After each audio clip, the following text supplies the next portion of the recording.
मुझे लगता है लोकतंत्र में एकमात्र कसौटी है जनता का वोट। इसीलिए हम लोगों ने कहा जनता ही जनार्दन है। ये केवल विश्व पटल पर भारत इकलौता देश है, लोकतांत्रिक देश तमाम है, लेकिन भारत एकमात्र ऐसा देश है जो अपनी जनता को जनार्दन मानता है। अशोक भाई, कोई देश दुनिया का अपने जनता को जनार्दन नहीं कहता, ये भारत कहता है। और मेरे लिए जनार्दन का निर्णय ही सर्वोपरि है। यह बात ठीक है। नोटबंदी जब हुई 2016 में, उसके बाद आपने अपना नैरेटिव जनता के सामने रखा और भाजपा वालों ने अपना, सरकार ने अपना रखा। जनता का फैसला सरकार के नैरेटिव के खिलाफ नहीं गया, ये तो मानना पड़ेगा। हमको अच्छा लगे तो भी और खराब लगे तो भी मानना होगा। किसान आंदोलन, कहा गया पूरे देश का किसान भाजपा के खिलाफ है और भाजपा को दौड़ा दौड़ा के मारेगा।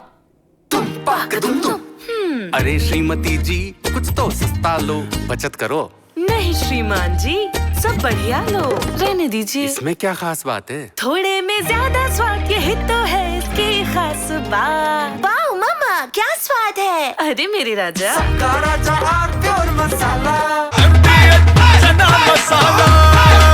अब छोलिया हो या लोबिया, सफेद चने या काले चने, सब कुछ मजेदार बने। अगर पूरे देश का नहीं, पूरे देश का पूरा किसान नहीं, 25-30% किसान भी भाजपा के खिलाफ खड़ा हो जाता तो भाजपा सरकार से कोसों दूर होती।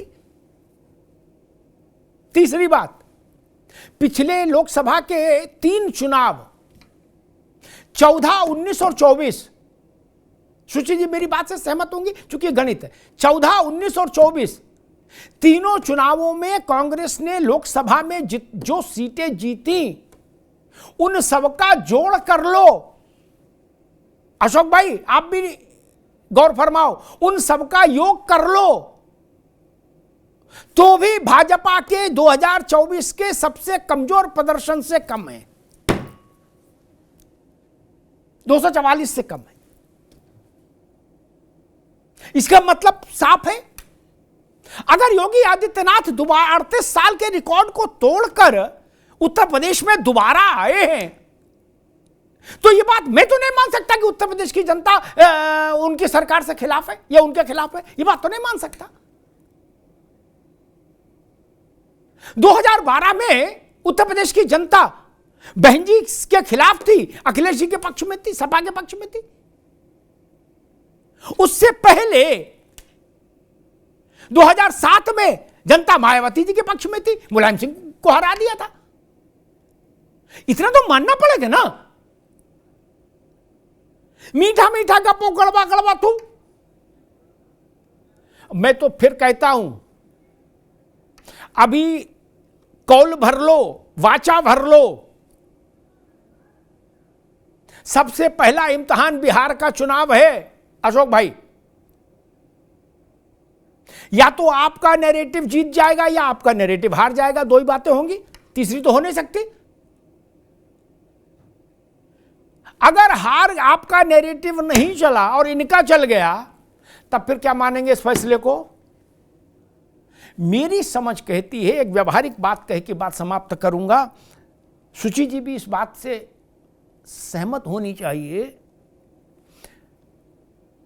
मनरेगा लागू हुआ, अशोक जी आपकी थ्योरी अगर लागू करें तो यह सवाल उठेगा मनरेगा लायक स्थिति किसने, देश की बेड़ागर्क किसने किया। अब मनरेगा दे रहे हो, 100 रुपया दिखा रहे हो, आपका तर्क दें।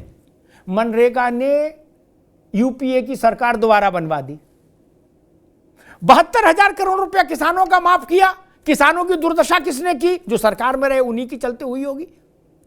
72,000 करोड़ दिया, सरकार आ गई। यह सच नहीं है ना। यहां पर इसी थ्योरी थोड़ी सी आपकी गड़बड़ा जाएगी। लड्डू जब खाओ तब मीठा। सोमवार को तुमने मिर्च खाई थी तब पता लगा था कैसा, ठीक है आज लड्डू मिल रहा है ना, अच्छा है, आनंद है। सोमवार को जब मिर्च खाई थी तो मिर्च खिलाने वाले को उल्टा सीधा बोले थे, अब तो लड्डू लाया है, लड्डू तो खाने दो। लोक जीवन का सच ये है। आप याद दिलाते रहना ननकू को, क्या ननकू लड्डुआ को हाथ ना लगाना। यही थे जो मिर्च पकौड़ा खिला गए थे, पनीर पकौड़ा बता के। ननकू का छोड़ो, वो पुरानी हो गई बात, ला भैया लड्डू ला। यही हुआ।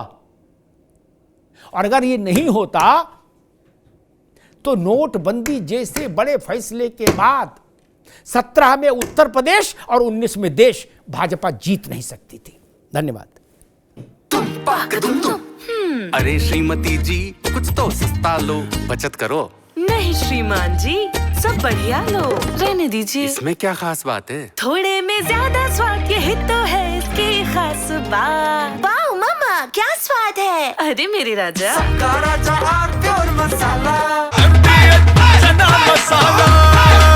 अब छोलिया हो या लोबिया, सफेद चने या काले चने, सब कुछ मजेदार बने।